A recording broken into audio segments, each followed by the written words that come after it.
ir a, ir en o ir de. Ir es un verbo de movimiento y se usa con distintas preposiciones.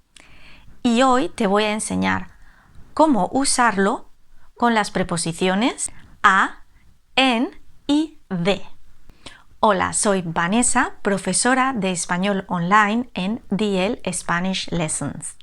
Bienvenidos a otra clase.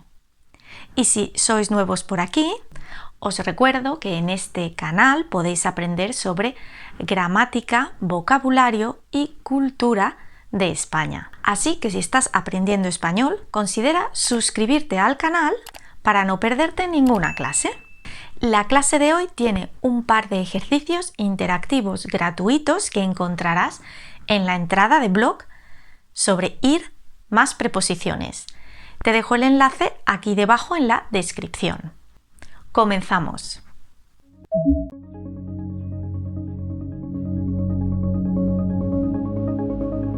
Bueno, seguro que conoces el verbo ir porque se aprende al principio del aprendizaje de español.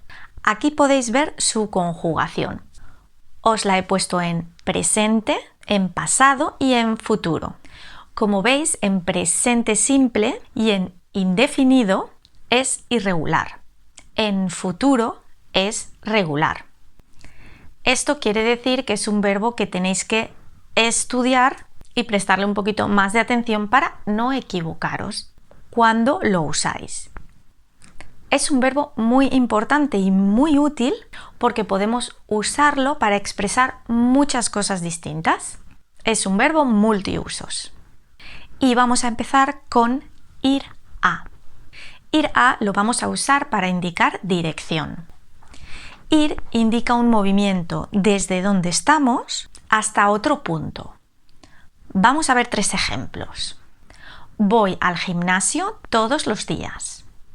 Todos los días me desplazo desde donde esté, ya sea mi casa o el trabajo, hasta el gimnasio, donde hago ejercicio. Segundo, el verano pasado fui a Galicia. El verano pasado me desplacé desde donde vivo hasta Galicia. ¿Te apetece ir al cine? Un amigo te pregunta si quieres ver una película y si quieres que nos desplacemos al cine a verla. Y aquí podéis ver que pone ir al cine. Ir al es ir a más el más cine.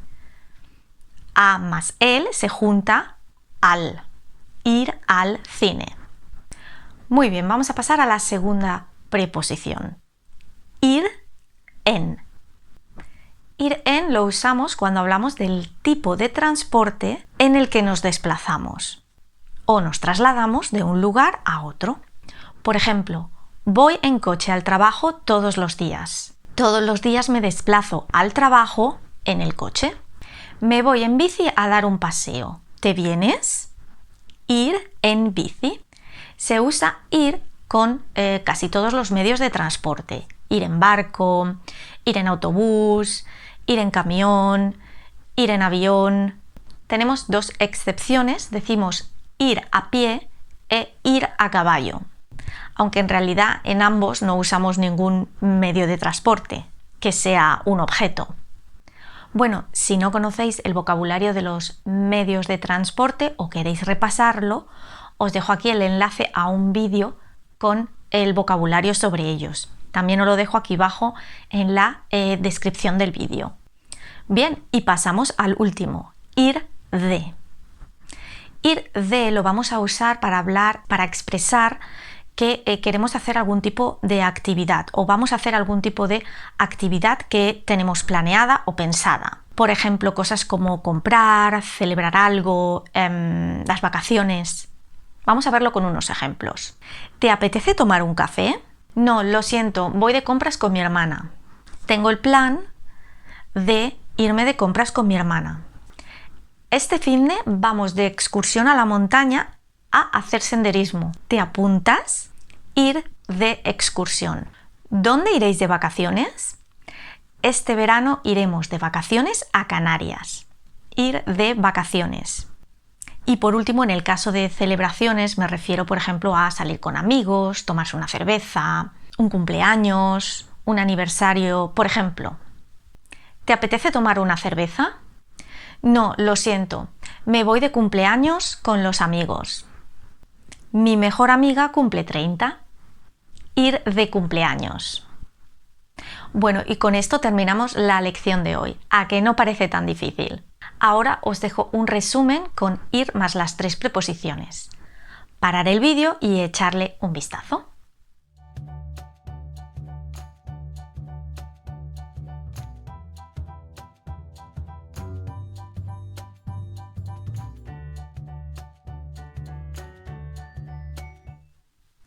¿Ya lo habéis repasado? Perfecto. Os recuerdo que si queréis realizar algún curso de español de forma estructurada, en mi página web encontraréis distintas opciones. Os dejo aquí el enlace y también en la descripción del vídeo. Si queréis practicar un poco con estas preposiciones, podéis también escribir un ejemplo en los comentarios usando alguna de ellas. Como siempre, os dejo por aquí un botón para que os suscribáis si todavía no lo habéis hecho y por aquí un vídeo que quizá os interese para que sigáis aprendiendo o repasando español. Nos vemos en el próximo vídeo.